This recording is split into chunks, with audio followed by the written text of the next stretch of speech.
Vamos a leer el capítulo 35 del libro de Jeremías.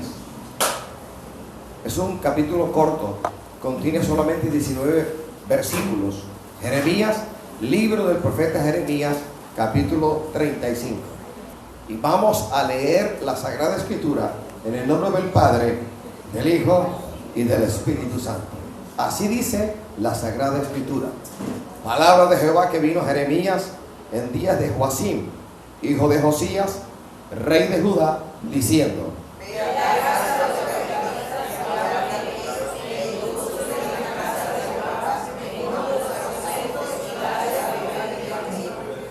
tomé entonces a Hazanías, hijo de Jeremías, hijo de Jabicinías, a sus hermanos, a todos sus hijos y a toda la familia de los recabitas.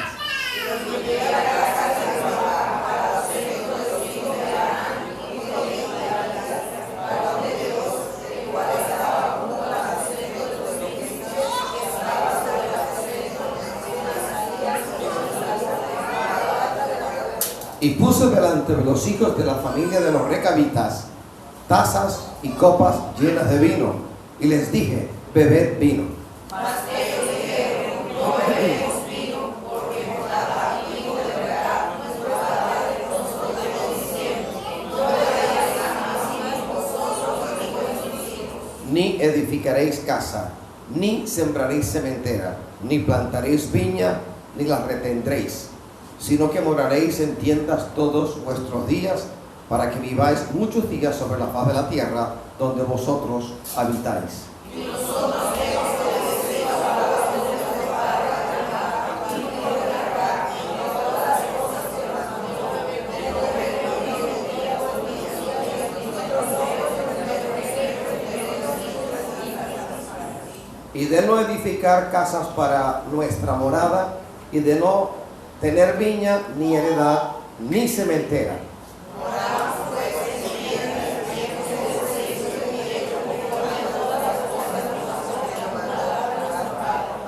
Sucedió, no obstante, que cuando Nabucodonosor, rey de Babilonia, subió a la tierra, dijimos: venid y ocultémonos en Jerusalén de la presencia del ejército de los caldeos y de la presencia del ejército de los de Siria, y en Jerusalén nos quedamos.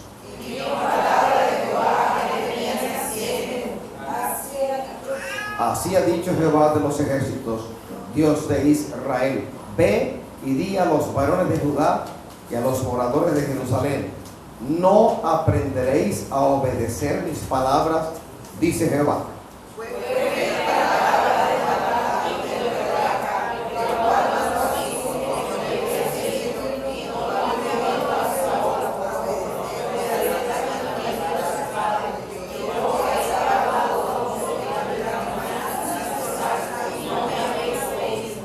Y envié a vosotros todos mis siervos los profetas, desde temprano y sin cesar, para deciros: volveos ahora cada uno de vuestro mal camino, y enmendad vuestras obras, y no vayáis tras dioses ajenos para servirles, y viviréis en la tierra que di a vosotros y a vuestros padres. Mas no inclinasteis vuestro oído, ni me oísteis.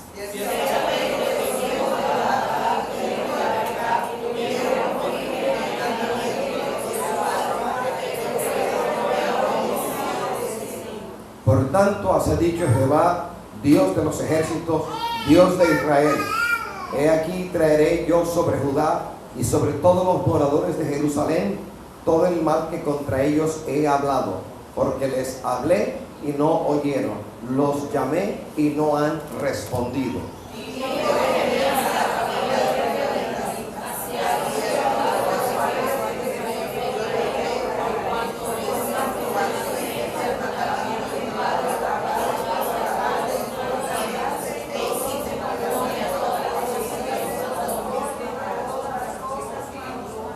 Leamos todos el 19. Por tanto, así ha dicho Jehová de los ejércitos, Dios de Israel: no faltará de Jonadab, hijo de Rechab, un varón que esté en mi presencia todos los días. Puede sentarse, mi hermano.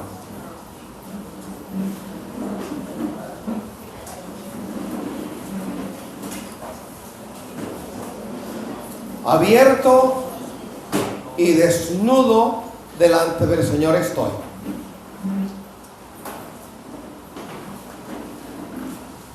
Y vengo a predicar la palabra con temor y temblor. Sé a quien le sirvo, a mi Señor. Y sé que en Él está la vida y la muerte. Y lo que llamamos pasado, lo que denominamos presente y porvenir, están en sus manos. Y si hoy estamos en la iglesia, en esta iglesia, ha sido por la voluntad del Señor, porque Él así lo ha permitido. No hay secretos delante del Señor. El Señor escudriña el corazón del hombre, tal cual dice Jeremías, describiendo lo que uno denomina corazón, que el corazón es engañoso y perverso. ¿Y quién lo conocerá? El que lo hizo. Hoy vamos a hablar de, con la ayuda del Señor, de obediencia.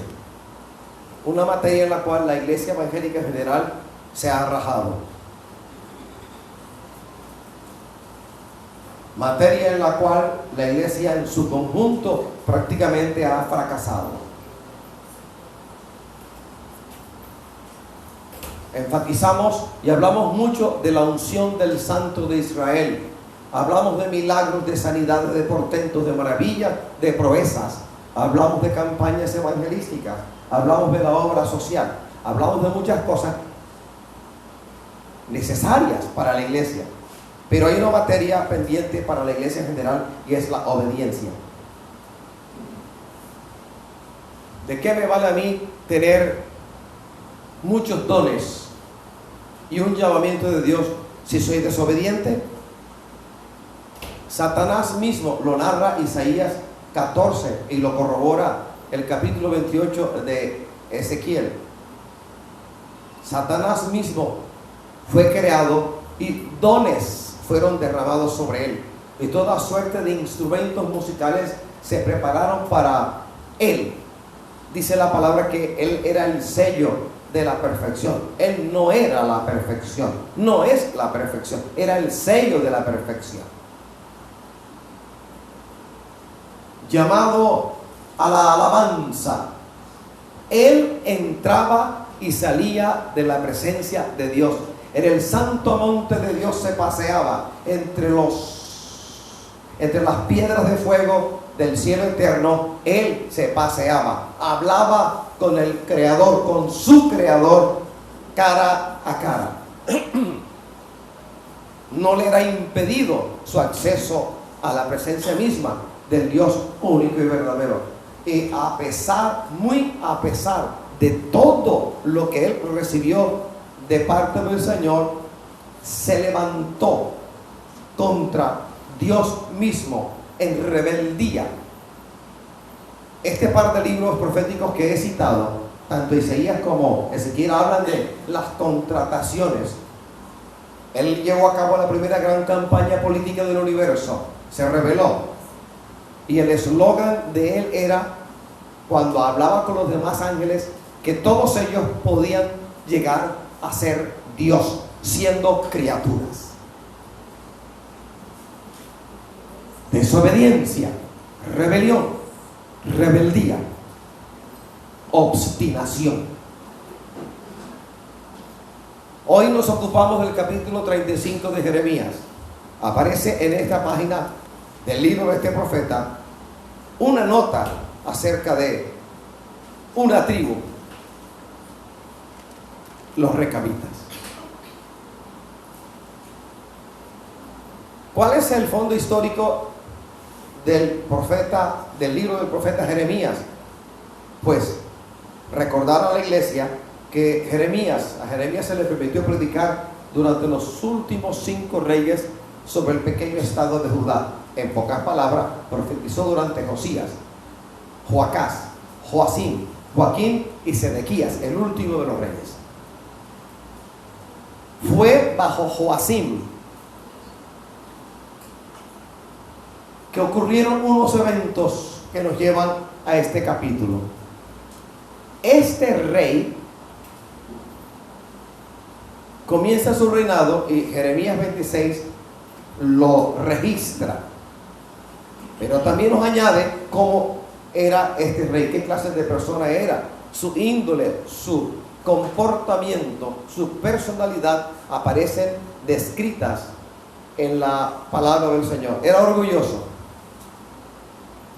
era egoísta, codicioso y a la vez vengativo. Segunda de Reyes 23:35, que es el registro. Segunda de Reyes 23:35 registra que él abrumó al país con más impuestos con el propósito de pagar un impuesto a Egipto, porque en este momento había tributo que pagar a Egipto. No le interesaba el sufrimiento del pueblo, era indiferente al sufrimiento del pueblo. Y la Biblia me narra, me enseña que la mayor parte de su tiempo como rey se dedicó a embellecer, a ampliar su palacio, pensando en él, no en los demás. 11 años de impío reinado. Le reemplazó Joaquín. Y dice la Biblia en Jeremías 36, versículos 1 y 2, versículos 4 y 6, versículos 6 y 8, que en el cuarto año del reinado de Joacim, Jeremías dio forma escrita a las profecías a través de Baruch el amanuense, el que escribía, y Jeremías el profeta, el que recibía la palabra de Dios, el que le dictaba a Baruch. Este libro, recuerden que fue quemado por Sedequías. Sedequías lo quemó, no quiso escuchar la palabra en él dada, escrita. El trasfondo nacional que tiene el capítulo 35 no es nada fácil. En la historia, en esta página de la historia del pequeño estado de Judá, sabemos que mientras se daba esta profecía, mientras ocurrió este hecho, había una invasión extranjera en contra de toda Judá. Por un lado, Nabucodonosor, la cabeza visible y la cabeza alta del nuevo imperio babilónico, los caldeos en pocas palabras. Pero también el ejército de Siria estaba amenazando con invadir el pequeño estado de Judá. Y aparte de ellos, los moabitas, una vieja casa enemiga de Israel, de igual manera empezaron a invadir a Judá. Así que peligro había del extranjero, de fuera había peligro. Los caldeos, el mayor de los ejércitos. Los sirios, una vieja casa enemiga de Israel. Y Moab, enemigos por completo de la casa de Judá. Pero el Señor nos habla ahí de los recabitas. La palabra recabitas proviene del nombre Recab, alguien que vivió en medio del pueblo judío, no siendo. Los recabitas eran una tribu nómade. Ellos no se establecieron nunca para siempre o de manera fija en un lugar, sino que eran nómades. Significa de que llegaban a un lugar un tiempo y seguían a otro lugar un tiempo y así sucesivamente. Ellos pertenecían a los cineos. Y aquí necesito leer la palabra. Primera de Crónicas 2:55 dice: y las familias de los escribas que moraban en Jabes fueron los tirateos, los simeateos y los sucateos, los cuales son los eneos, que vinieron de Amat, padre de la casa de Recab.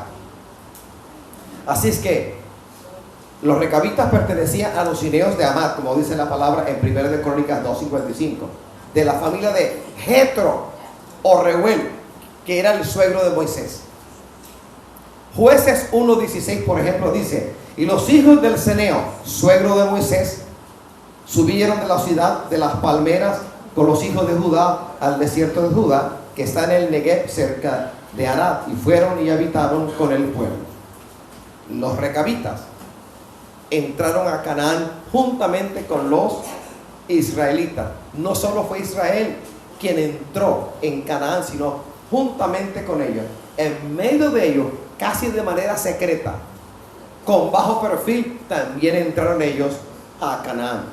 Sin embargo, estas familias, este núcleo familiar, esta pequeña comunidad, tenía la mirada en algo bien claro y establecido: preservar a toda costa su independencia.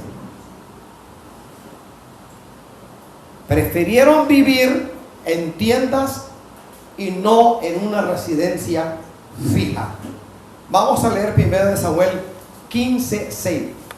1 de Samuel 15:6 dice: y dijo Saúl a los ceneos: idos, apartaos y salid de entre los de Amalec, para que no os destruya juntamente con ellos, porque vosotros mostrasteis misericordia a todos los hijos de Israel cuando subían de Egipto.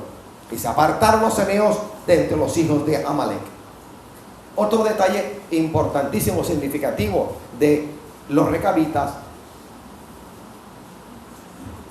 era la obediencia. Fue su obediencia a su padre. El capítulo 35 de Jeremías enfatiza, hace hincapié en la obediencia de los recabitas a la palabra de Jonadab, a la palabra del padre de Recab.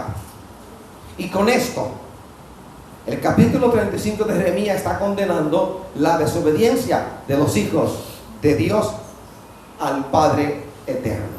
Por un lado, se recalca la obediencia de esta tribu a una palabra de un simple hombre, y por otro lado, en contraste, pero paralelamente, se enfatiza la desobediencia de los que tienen el remoquete, el alias, el sobrenombre de judíos. Y con esto el Señor nos llama la atención de una manera sencilla pero profunda acerca de lo que Él ama y de lo que Él recompensa: la obediencia. Acerca de lo que Él aborrece y castiga: la desobediencia. La palabra del Señor en el Nuevo Testamento, Juan 3:36, dice: el que cree en el Hijo tiene vida eterna, pero el que rehúsa creer en el Hijo no verá la vida, sino que la ira de Dios está sobre él. Agrega Juan 14:15: si me amáis, guardad mis mandamientos. El apóstol Pedro remata en 1 de Pedro 1:22 diciendo esto: habiendo purificado vuestras almas por la obediencia a la verdad mediante el Espíritu, para el amor fraternal no fingido, amaos unos a otros entrañablemente de corazón puro. Pedro agrega en 1 de Pedro 1:14: como hijos obedientes, no os conforméis a los deseos que antes teníais estando en vuestra ignorancia, sino como aquel que os llamó es santo, sed también vosotros santos en toda vuestra manera de vivir. De manera más puntual, yo leo el capítulo 28 de Deuteronomio. Capítulo 28 de Deuteronomio, del versículo 1 al versículo 14, hay premio, recompensa a la obediencia. El mismo capítulo 28, Deuteronomio 28, de los versículos 14 a 68, hay castigo a la desobediencia. Hebreos 12:9 enseña o recuerda: por otra parte, tuvimos a nuestros padres terrenales que nos disciplinaban y los venerábamos. ¿Por qué no obedeceremos mucho mejor al Padre de los espíritus y viviremos? Santiago 4:7 de igual manera dice: someteos pues a Dios, resistid al diablo y huirá de vosotros. Santiago trae una exhortación de la cual ya hemos predicado en este púlpito acerca de la guerra espiritual contra el enemigo. El principio de esa guerra espiritual es el sometimiento a Dios. Sometimiento a Dios, obediencia a Dios, sujeción a Dios. Juan, 1 de Juan 5:3 dice: pues este es el amor a Dios, que guardemos sus mandamientos, y sus mandamientos no son gravosos. Vuelvo a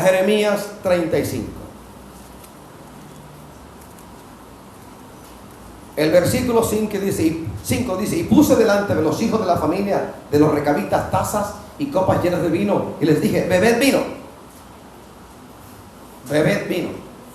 Jeremías allí no dice, Jehová dijo, sino él directamente, personalmente, le dice a ellos, bebed vino.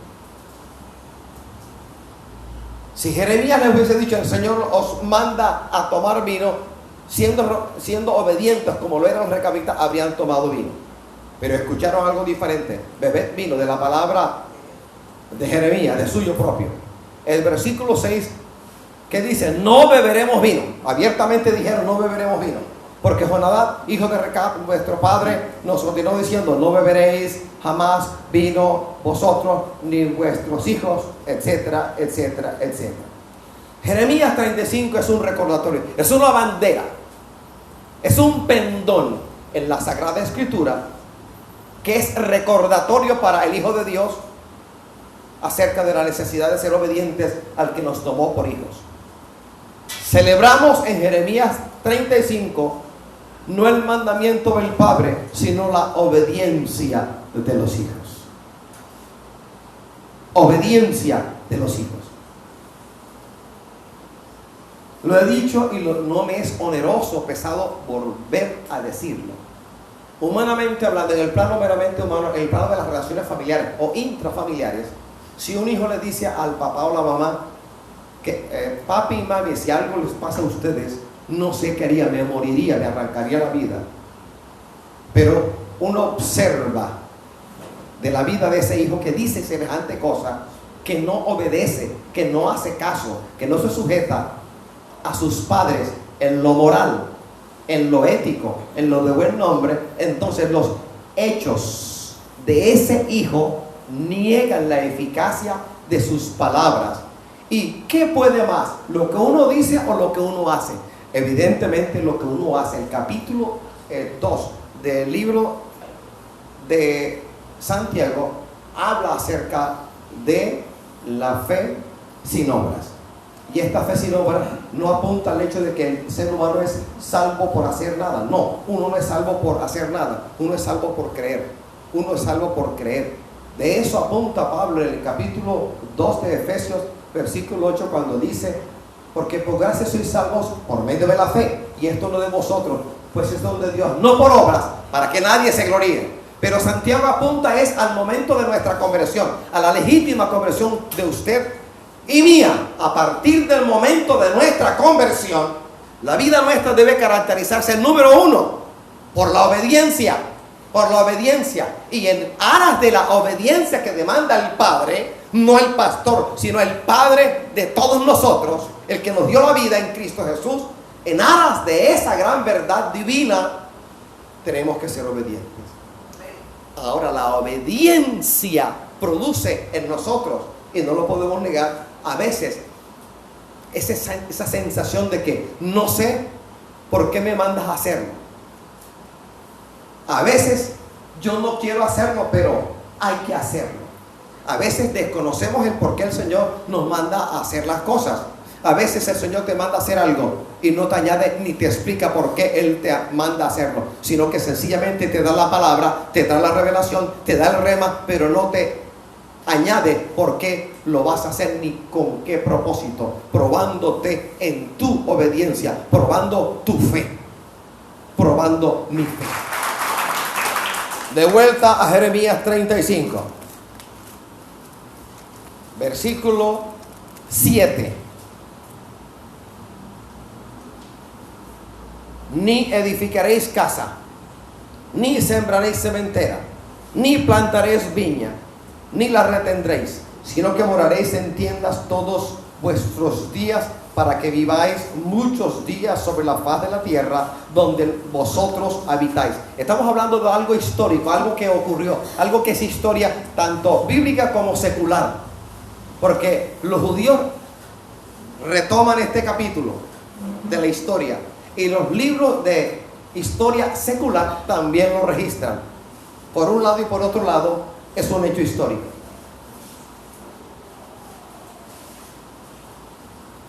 Ellos sabían que el Dios de Israel estaba con ese pueblo. Ellos entendían la bendición de Dios para el pueblo judío. Ellos sabían de la grande bendición de Dios.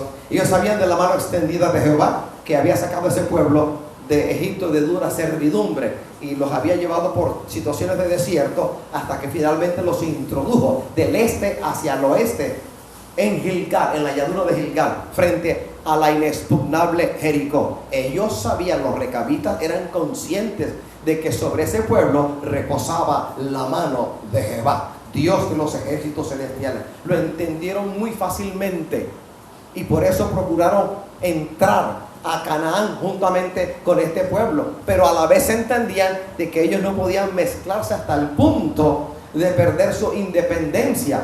Y la palabra que les fue dada sabiamente, pero de hombre, no de Dios, era la de Recab, era la de Jonadab. Así que realmente, leyendo de manera desasosegada y permitiendo que el Espíritu Santo nos hable, el versículo 7 de Jeremías 35 nos habla de que este pueblo llamado Recab, los recabitas, eran peregrinos. Peregrinos. No eran de la estirpe de Jacob, no lo eran. Eran forasteros en Israel,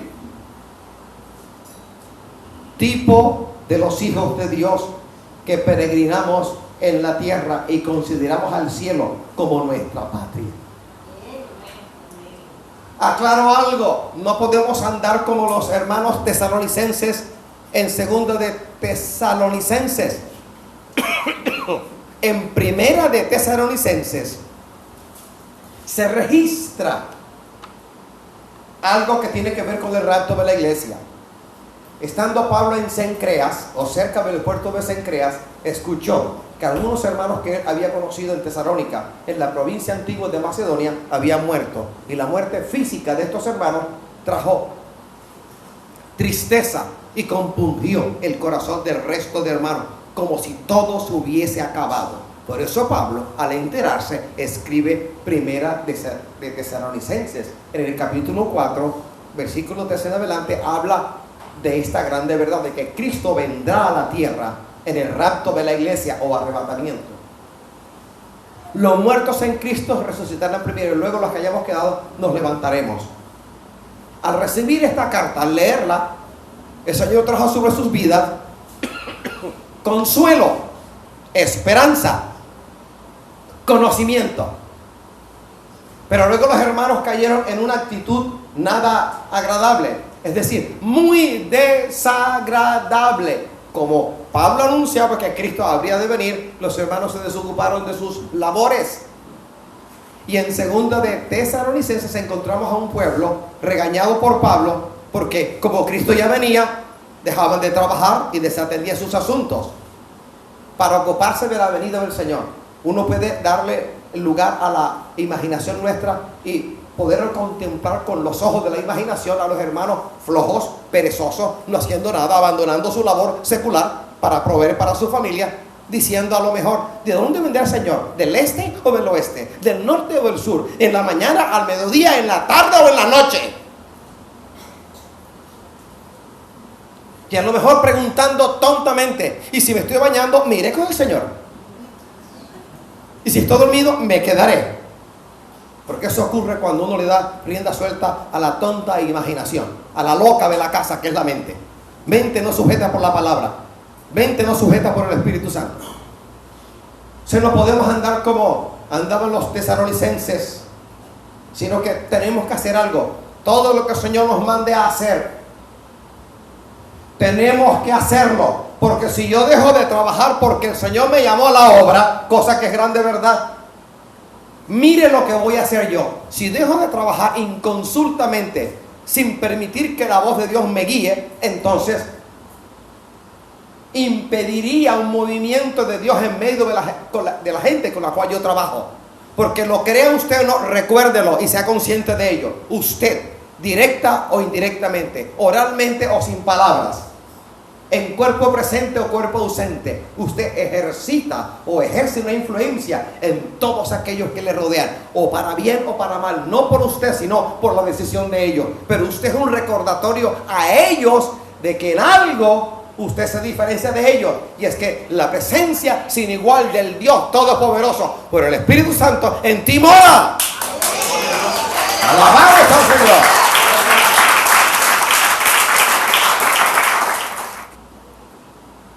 Somos perfectamente conocidos en el cielo. Sépase también que somos perfectamente conocidos en el infierno. Los ángeles hablan de ti y los demonios también hablan de ti. Peregrinos en medio de una invasión, caldeos, moabitas, Siria. Vivían la vida preparados para tomar sus pocas pertenencias, sus pocos pertrechos, levantarse y salir. Usted y yo vamos a ocuparnos de lo que tenemos, pero nunca podemos olvidar de que todo esto que nos está ocurriendo, todo esto que vivimos es pasajero. Somos verdaderamente aves de paso, somos peregrinos, somos como los chorlitos, somos como ciertas aves zancudas que en Canadá viven, habitan, y cuando el invierno va a llegar, levantan el vuelo y en un grupo inmenso vienen bajando Canadá, Estados Unidos, México, Centroamérica, y algunos llegan a la isla Salamanca. Se realimentan y van hasta el cono sur, en Argentina, en Uruguay, en Chile. Aves de paso, peregrinos, en ellos el instinto, la guía natural de abandonar ese lugar que no va a ofrecer más alimentos y buscar campos para la reproducción y para la alimentación. ¿Y nosotros qué? Eso no es un recordatorio para nosotros. El caso de los recabitas no nos recuerda que somos aves de paso. Claro que sí, a mí me recuerda que soy ave de paso. Seguiré trabajando hasta cuando el Señor me diga sal de en medio de ellos. Seguir haciendo la obra hasta cuando tenga fuerzas. Hasta cuando tenga aliento de vida, seguiré haciendo la obra. A mí no me es pesado, oneroso predicar la palabra del Señor. En una revelación de Dios hace varios años, el Espíritu me da una experiencia y en la cual alguien en forma humana se me acercó y me ponía varios dedos de su diestra aquí en mi pecho y me decía: aun cuando haya 2 o 3, te toca predicar la palabra del Señor. Tengo mandamiento de parte del Señor para predicar la palabra y no lo voy a dejar de hacer. Amén. Que me ha costado casi la vida. Amén, sí, ha costado casi la vida. Pero ¿qué es la vida sin Cristo? Porque si morimos, morimos para el Señor. Porque si vivimos, vivimos para el Señor. Sea que muramos o sea que vivamos, le pertenecemos al Cristo de la gloria. ¡Alabado Jesús! ¡Aleluya!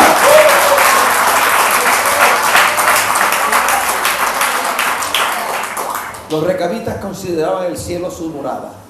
La iglesia debe considerar de igual manera al cielo eterno nuestra morada. Porque nuestra ciudadanía desciende de lo alto, desciende de los cielos, de los cuales también esperamos la venida del Señor Jesucristo. Enseña la Biblia. ¿Qué haré entonces si alguno pregunta? Ay, entonces voy a dejar de trabajar. Abandono mi labor secular. Ocúpese de lo que le toca ocuparse. Porque hay mandamientos con respecto a la familia. El que no provee para los suyos y mayormente para los de su casa ha negado la fe.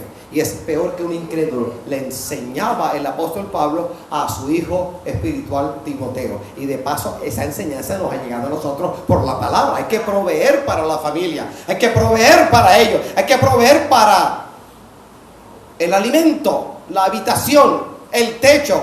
También hay que proveer para el bienestar de nuestros familiares. Tenemos que proveer. Y esa es parte de nuestra mayordomía. Y en la tierra somos mayordomos de unos bienes por los cuales tendremos que dar cuenta. Así que llevaré a cabo mi labor de mayordomo. ¿Mayordomo de qué? De una familia que se me regaló. Esposa e hijas. Y hay una nieta. ¿Mayordomo de qué? Del llamamiento a la obra del ministerio. ¿Mayordomo de qué? Del inglés que hablo, que me enseñaron. ¿Mayordomo de qué? De haber estudiado en la Universidad del Atlántico. ¿Mayordomo de qué? De mi labor secular en la U del Atlántico y en el Colombo Americano. ¿Mayordomo de qué? Mayordomo de todo lo que el Señor me ha entregado. Mayordomo de mi familia que vive en Cartagena. Y aun cuando soy el menor, espiritualmente hablando, soy responsable por ello. Aun cuando la salvación es individual, no grupal, no colectiva, no en equipo. a mí me toca interceder por ellos y clamar por ellos. Y mientras yo no rompa el pacto en la sangre del Cordero con mi amado Señor, Él está comprometido por la palabra en tratar con cada miembro de mi familia. Hasta ahí incluso llega mi mayordomía. Así es que llevaré a cabo mi mayordomía, pero no abandonaré la realidad de que muriendo partiré a su presencia. Y estando vivo y siendo partícipe del rapto o arrebatamiento, también me iré al paraíso del Señor. Esta es mi esperanza, hermano. Mi esperanza. Ay, hermano, o sea, usted no aspira a recibir su pensión, sí, pero la pensión no me alcanza para el cielo de gloria, me alcanza para esta tierra nada más. Así que por encima de la pensión, por encima de todo, está el cielo de gloria. ¿De qué le vale al hombre si pierde su alma? ¿O qué recompensa dará al hombre por su alma? Enseña la palabra del Señor. ¿Será que le damos un aplauso a que nos esperan? ¡A su nombre! Gracias, Señor. ¿Por qué la existencia o qué justifica la aparición, la presencia del capítulo 35 de Jeremías? Una queja de Dios para su pueblo. Un hombre dio un mandamiento a sus descendientes. Estos obedecieron. Dios dio mandamiento al pueblo de Israel. Estos desobedecieron. ¿Y qué de la iglesia? ¿Y qué de nosotros? ¿Qué de nosotros? ¿Cuán desobediente soy yo? ¿Cuán caprichoso soy yo? El Señor no tiene niños pechichones. Como decía alguien de la radio, yo soy el hijo predilecto de Dios. No, no hay hijos predilectos de Dios. No los hay. No los hay. Todos somos iguales ante los ojos del Señor. Usted con un llamamiento, yo con otro. Usted con unos dones, yo con otro. Usted con una mayordomía, yo con la otra. Pero por igual somos hijos de Dios. El único mejor que en medio de nosotros es Jesucristo el Señor. Él es el mejor que. Él es el superior a. Nosotros sencillamente somos miembros del cuerpo de Cristo, del cual Cristo mismo es la cabeza. Alabados al Señor. Los recabitas tenían conciencia plena de qué estaba ocurriendo ante la inminente invasión caldea, ante la incursión en territorio israelita de Siria y de Moab. Ellos eran perfectamente conscientes de lo que estaba ocurriendo. Lo que tenían no era mucho. Tenían tan poco que perder en la inminente invasión caldea que apenas sí se mostraban alarmados y consternados por la invasión babilónica o caldea. Estaban despreocupados de lo que tenían porque no lo tenían. Y todo esto ante la inminente invasión caldea. Históricamente hablando, eso ocurrió. Usted sigue leyendo Jeremías 36 capítulos en adelante y entenderá que la invasión sí se produjo. Sí se produjo la invasión. Los libros de historia secular también registran este hecho que no podemos negar en modo alguno. Voy a leer Filipenses 3:20. Filipenses 3:20 dice: mas vuestra ciudadanía está en los cielos, de donde también esperamos al Salvador, al Señor Jesucristo. En la palabra del Señor hay palabra dirigida a usted y a mí, a la iglesia en su conjunto, con respecto a la recompensa de Dios para con nosotros, para con los fieles, para con los hijos obedientes. Primera de Corintios 2:6. Aquí necesito un lector. Primera de Corintios capítulo 2 versículo 6. Sin embargo, hablamos sabiduría entre los que han alcanzado madurez, y sabiduría no de este siglo, ni de los príncipes de este siglo que perecen. Así es que al leer este versículo te estoy invitando a que preguntes al Señor acerca del asunto de la obediencia. Obediencia. La obediencia es la obra por excelencia de los hijos de Dios. Por encima de todo, obediencia. Obediencia. Y obediencia a Dios implica sujeción a sus mandamientos. Va a hacer lo que a uno le place, aun cuando no lo entendamos. Hacer lo que Él nos manda hacer, aun cuando suframos. Aun cuando no lo entendamos, aun cuando lo suframos, necesitamos que en nuestra vida haya obediencia. Ahora bien, tu fe y mi fe es algo invisible. Yo no veo tu fe, tú no ves mi fe. Es un asunto entre usted, el creyente, y el Señor. Pero que de la obediencia sí es tangible, observable, mensurable. Si la vemos, si la observamos. Así que a través de la obediencia o de la desobediencia en tu vida y en mi vida, podemos apreciar si realmente tenemos fe en el Cristo de la gloria. Vamos a 1 de Corintios 15, 58. El capítulo 15 de 1 de Corintios habla de la resurrección. 1 de Corintios capítulo 15, versículo 58. Gracias, Señor. Así que, hermanos míos amados, estad firmes y constantes, creciendo en la obra del Señor siempre, sabiendo que vuestro trabajo en el Señor no es en vano. No es en vano, hermano, léalo una vez más. Algunos estaban distraídos y no te escucharon. Así que, hermanos míos amados, estad firmes y constantes, creciendo en la obra del Señor siempre, sabiendo que vuestro trabajo en el Señor no es en vano. Alabado sea el Señor a su nombre.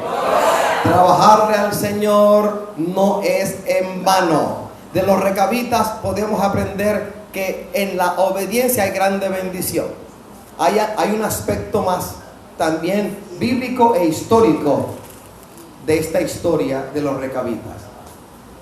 Yo leo el versículo 19, el último del capítulo 35 de Jeremías, y leo lo siguiente: por tanto, así ha dicho Jehová de los ejércitos, Dios de Israel: no faltará de Jonadab, hijo de Recab, un varón que esté en mi presencia todos los días.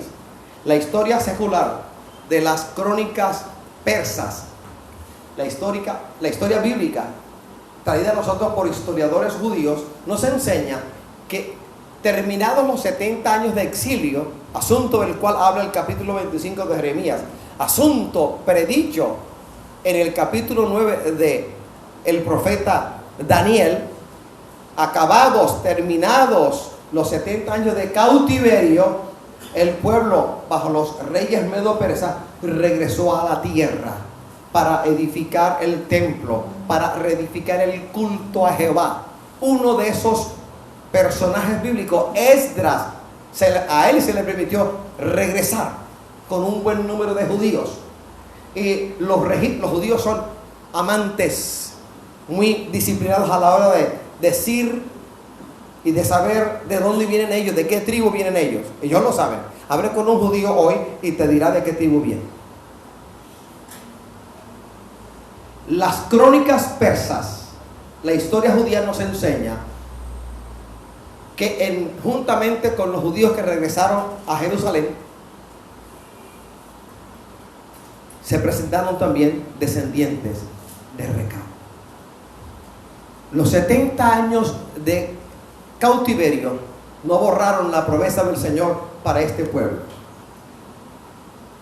Voy a volver a leer el 18, versículo 18 de 35 de Jeremías. Y dijo Jeremías a la familia de los recabitas: así ha dicho Jehová de los ejércitos, Dios de Israel: por cuanto obedecisteis al mandamiento de Jonadab vuestro padre, y guardasteis todos sus mandamientos, e hicisteis conforme a todas las cosas que os mandó, por tanto así ha dicho Jehová de los ejércitos, Dios de Israel: no faltará de Jonadab, hijo de Recab, un varón que esté en mi presencia todos los días. Pues bien, de la estirpe, de la descendencia de Recab, regresaron después de 70 años de exilio, juntamente con los judíos, un buen número de ellos. Así que la palabra del Señor incluso llegó hasta este pequeño, aparentemente insignificante detalle. Dios todo lo que promete lo cumple. Amén. Póngase de pie. Gracias, Señor. Cuando estaba en Cartagena, donde nací y me crié, no perteneciendo a una familia cristiana evangélica, no habiendo nacido en el evangelio, puedo decir que desde los 3 años tengo recuerdos, tengo memoria, tengo recuerdos. Esos recuerdos hoy los traigo a la memoria, al presente, para poder decir de que desde esa temprana edad el Señor a mí se me revelaba. Veía a Satanás llegando y atacándome, y aprendí a tan temprana edad a callar y a no compartir con ninguno de mi familia esas cosas que me ocurrían, porque cuando no tenía mucho conocimiento, algo sí entendía. Ellos no me iban a entender, no iban a comprender lo que me estaba ocurriendo. Tenía visiones que me duraban más de media hora,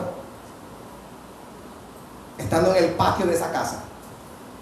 De noche veía demonios que llegaban y daban vueltas y los contemplaba. Oía voces, oía una voz que yo sabía que salía de alguien que aquellos que estaban a mi alrededor no veían. Esa voz a mí me hablaba.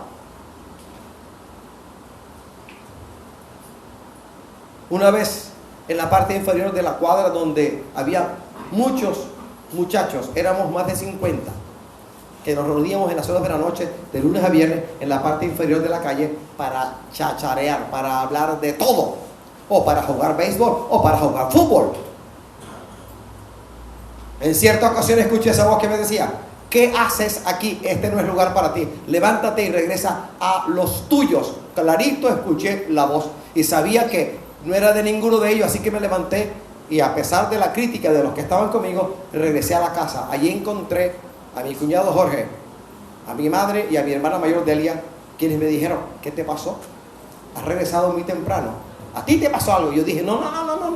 No dije nada. Dije: no. Pero sí me había pasado algo. Esa voz. En otra ocasión que yo tengo, de la cual tengo memoria, estando con un grupo de jóvenes de mi edad, estoy hablando de 13, 14 años, me habló de una manera que a mí me avergonzó, porque estando con ellos, Julita, el uno, el otro, ¿sabes lo que me dijeron? Mírate en medio de ellos. Cuán ridículo te ves tú en medio de ellos. Tú no eres así. Y me he levantado y arranqué para mi casa. ¡Ey, por qué te vas! No presté atención a ellos, sino a esta voz.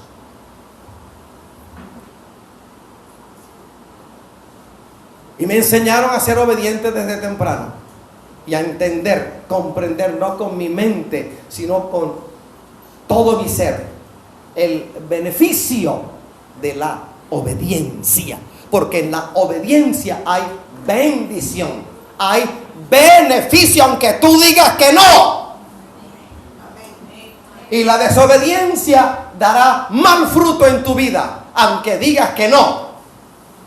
6:7 de Gálatas, que dice: no os engañéis, Dios no puede ser burlado, pues todo lo que el hombre sembrase, eso también segará. La ley de la siembra y de la cosecha. Y aquí no estoy hablando de dinero, estoy hablando de las acciones tuyas y de las acciones mías. Todo lo que yo decido hacer tiene una consecuencia, que es para bien o para mal. En el día de mañana obtendré un fruto de mis acciones, buenas o malas. Y en el día de mañana no podré quejarme si en desobediencia, en no sujeción, tomé esas decisiones. En diplomacia se enseña que cuando hay reuniones cumbre acerca de un asunto espinoso, primero se come. Porque cuando se come algo, en el estómago ocurre algo y en el cuerpo ocurre algo. A los esposos que andan en contienda se les recomienda, sobre todo a la esposa: cuando venga tu esposo, no hables con él, no abordes temas gordos. Si al mediodía que regresa, sírvele su almuerzo, háblele de cosas que ni van ni vienen, que ni quitan ni ponen. En la noche, cuando regresen de su trabajo, entonces con tiempo, fuera de la presencia de los hijos, hable esos asuntos con su esposo. Porque hay un momento para todo. Hay un momento para morir y hay un momento para vivir. Hay un momento para abrir la boca y un momento para permanecer cerrada la boca. Hay un momento para quedarse quieto. Hay un momento para correr. Conocía muchos en el Evangelio que hablando de ministerio, corrieron. No esperaron la voz sosegada del cielo, sino que como tenían dones y tenían un llamamiento, cosa que era cierta, se precipitaron, concluyeron de que era el tiempo y arrancaron. Y veo a bólidos, Fórmula 1, corriendo de una manera terrible, descontrolada. El tiempo pasó, unos años pasaron y encontramos el chasis reventado de muchos de esos bólidos Fórmula 1 en el camino, en los caminos de la vida. A otros encontramos con el motor fundido, a otros encontramos sin motor y a otros encontramos en los talleres de chatarra, porque corrieron en su impulso, no esperaron sosegadamente la voz del Señor. Una vez mi esposa me dice: Wilfrido, aquí llega, hablando de la iglesia local en la cual estábamos, aquí llega fulanito, ya está sirviendo fulanito, ya está sirviendo fulanito, ya va a predicar, y va a predicar, y nosotros ¿qué? Y yo dije: bueno, a mí el Señor me ha hablado de que la primera grey nuestra es Lorena, Giselle y Melissa. Esa es nuestra primera grey. ¿Estamos sirviendo? Sí, le estamos sirviendo porque estamos sujetos a lo que el Señor quiere que hagamos. Hay momentos, ¿qué dificultad para el hombre en la iglesia de Jesucristo cuando el Espíritu Santo dice: quédate quieto?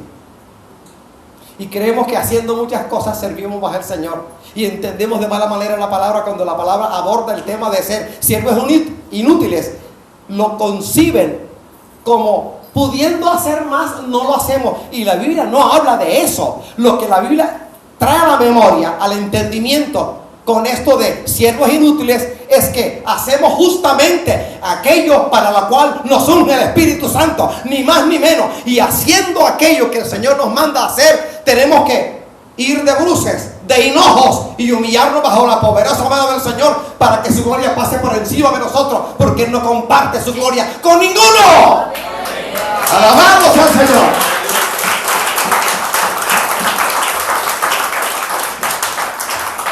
¿Me impresionan los ministerios? No.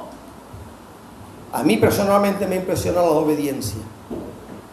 La obediencia. La obediencia. La obediencia. La obediencia. Señor, dame algo nuevo hoy. Y el Señor callado. Señor, dame algo nuevo. Y el Señor en un silencio de plomo. Porque estás pidiendo mal. ¿Por qué no le preguntas al Señor: Señor, ¿qué quieres que haga? A ver si el Espíritu Santo no te responde. ¿Qué quieres que haga? ¿Cómo quieres que me conduzca? Alabado sea el Señor. Y espero que en esta iglesia ninguno saque pechito de torero español. Yo, porque va a terminar como un globo en una fiesta de cumpleaños de niños necios con alfiler en mano. Alabado Jesús. Los recabitas me recuerdan por un lado la obediencia que en mí debe haber. 14:15 de Juan dice: si me amáis, guardad mis mandamientos. ¿Por qué no lo entendemos? ¿Por qué no lo entendemos? Y no busco el dinero suyo, sino que el Señor cumpla su voluntad en tu vida. Cuando yo lo veo a todos ustedes sin excepción, y aún a otros que no he visto pero que veo venir a la iglesia, veo un propósito divino en cada uno de ustedes. Y mi petición es: Señor, cúmplase en cada uno de ellos todo el propósito para el cual tú les has llamado. Un proceso difícil, doloroso, que a veces uno no entiende, pero que hay que llevar a cabo. Del viejo Israel en su travesía por el desierto 40 años, por culpa de ellos, por su desobediencia, porque la ira de Jehová se encendió contra ellos por su desobediencia, por su murmuración, por sus malas palabras. De esas jornadas del viejo Israel en el desierto tenemos que aprender, no murmurar, sino a ser obedientes. Obedientes, conformándonos con lo que el Señor nos dé y dándole las gracias al Señor por todo. ¿Cuánto le dan gracias al Señor por esta iglesia? Ojalá sea de corazón y no de labios. mentirosos. La iglesia nuestra empezó en desierto y seguimos en desierto. ¿Hasta cuándo? Hasta cuando la palabra del Señor que ha dado se cumpla, de ponernos junto a delicados pastos, como árbol frondoso cuya hoja nunca cae. Alabado sea el Señor. A su nombre. Aplauda al Cristo que te salva.